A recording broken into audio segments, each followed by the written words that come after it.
خدا گنجے کو ناخن نہ دے۔ بیان کیا جاتا ہے کہ کسی نہر کے پاس سے ایک نبی علیہ السلام کا گزر ہوا۔ انہوں نے دیکھا کہ وہاں بہت سے بچے پانی میں نہا رہے تھے اور ان کے درمیان ایک اندھا لڑکا بھی موجود تھا۔ لڑکے والے اس سے شرارتیں کر رہے تھے، اس کا سر پکڑ کر پانی میں ڈبو رہے تھے، اور کچھ لڑکے جو زیادہ شریر تھے وہ اسے وقفے وقفے سے پیٹ بھی رہے تھے۔ جب نبی نے بچے کی اس مظلومیت کو دیکھا تو انہیں اس پر بڑا رحم آیا اور انہوں نے خدا سے درخواست کی، پروردگار اسے بینائی عطا کر تاکہ بچے اسے اس حد تک نہ ستائیں۔ اللہ نے نبی کی دعا قبول فرمائی اور چشمِ زدن میں وہ لڑکا بینا ہو گیا۔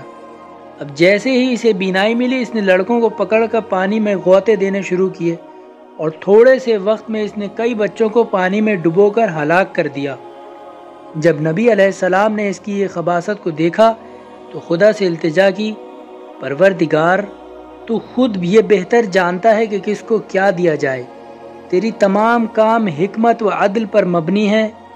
میں تیری بارگاہ میں توبہ کرتا ہوں اور درخواست کرتا ہوں کہ اسے دوبارہ نابینا بنا دے۔ اللہ تعالیٰ نے لڑکے کی بینائی چھین لی اور وہ دوبارہ نابینا ہو گیا۔